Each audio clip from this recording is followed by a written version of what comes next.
ప్రధానమంత్రి నరేంద్ర మోడీ గారు చాలా క్లియర్గా కేటగారికల్గా వర్క్ ఫ్రమ్ హోమ్ ఇచ్చేయండి అని చెప్పారు. ప్రత్యేకించి ఐటీ సెక్టర్, సాఫ్ట్వేర్ రంగంలో అనేక మంది ఉద్యోగులు సిటీలో ఉన్నారు. నగరీకరణ పెరిగిపోయింది. సాఫ్ట్వేర్ ఉద్యోగుల కారణంగా అద్దెలు పెరిగిపోయినాయి, అలాగే ట్రాఫిక్ పెరిగిపోయింది, ఆయిల్ కన్జంప్షన్ పెరిగిపోయింది. వాళ్ళ కారణంగా ఎకో సిస్టమ్ దెబ్బతింది అని చెప్పి నివేదికలు చెప్తున్నాయి. అందుకే ఇప్పుడు సాఫ్ట్వేర్ రంగానికి సంబంధించినటువంటి కంపెనీలు, సాఫ్ట్వేర్ రంగానికి సంబంధించినటువంటి యూనియన్స్ ముందుకు వచ్చాయి. వాళ్ళు కేంద్ర ప్రభుత్వానికి అప్పీల్ చేశారు. ఏం చేశారు?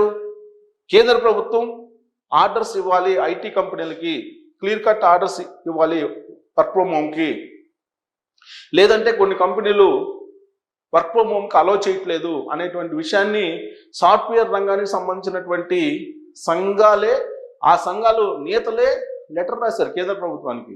అందుకే ఇప్పుడు కేంద్ర ప్రభుత్వం ఎమర్జెన్సీ ఆర్డర్స్ ఇష్యూ చేసింది సాఫ్ట్వేర్ కంపెనీలకి, మల్టీనేషనల్ కంపెనీలకి. చాలా క్లియర్గా ఆర్డర్స్ పాస్ చేసింది, మీరు వర్క్ ఫ్రమ్ హోమ్ ఇవ్వండి అని చెప్పి. దానికి కారణం ఏంటంటే హైదరాబాద్లో కానీ, బెంగళూరులో కానీ, ఢిల్లీలో కానీ, ముంబైలో కానీ, గుర్గావ్లో కానీ ఇలాంటి చోట్ల ఎక్కువ మంది జనసాంద్రత ఉండేటువంటి ప్రాంతాల్లో ఎక్కువ ఆయిల్ కన్జంప్షన్ ఎక్కువ ఉంది, పెట్రోల్ డీజిల్. ప్రతిరోజు ఆఫీస్కి వెళ్ళి వచ్చేటువంటి వాళ్ళ ఉద్యోగుల సంఖ్య ఐటీ సెక్టర్ సాఫ్ట్వేర్ రంగంలో ఉంది.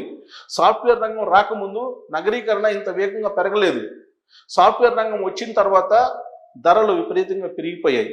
ఒకే చోట కాన్సన్ట్రేషన్ అయ్యారు జనం అంతా కూడా, జన సాంద్రత కూడా పెరిగింది. ఆ కారణంగా ఈ ప్రాంతాల్లో ఉద్యోగులు ఎక్కువ ఉన్నారు, ప్రైవేట్ ఉద్యోగులు ఎక్కువ ఉన్నారు. వాళ్ళు ప్రతిరోజు ఆఫీస్కి వెళ్ళి రావాలి. వాస్తవంగా కన్జంప్షన్ ఎంత ఉంటుందో దానికంటే ఎక్కువగా అవుతుంది. కారణం ఏంటంటే ట్రాఫిక్ జామ్స్. ఈ ట్రాఫిక్ జామ్ కారణంగా లీటర్ పెట్రోల్ 40 కిలోమీటర్ల నుంచి 50 కిలోమీటర్లు వచ్చేటువంటి వెహికల్కి కూడా 20 నుంచి 30 కిలోమీటర్లు వచ్చేటువంటి ప్రమాదం ఉంది. అందుకే ఆయిల్ కన్జంప్షన్ పెరిగిపోతూ ఉంటుంది. అందుకే ఇప్పుడు మల్టీనేషనల్ కంపెనీలు, ఐటీ కంపెనీలు, ప్రత్యేకించి సాఫ్ట్వేర్ కంపెనీలకి క్లియర్ కట్గా కేంద్ర ప్రభుత్వం ఆర్డర్స్ పాస్ చేసింది. గుజరాత్లో కూడా ప్రధానమంత్రి నరేంద్ర మోడీ గారు బహిరంగ సభలో ఇదే చెప్పారు, ఖచ్చితంగా మీరు వర్క్ ఫ్రమ్ హోమ్ ఇవ్వండి సాఫ్ట్వేర్ ఉద్యోగులకి.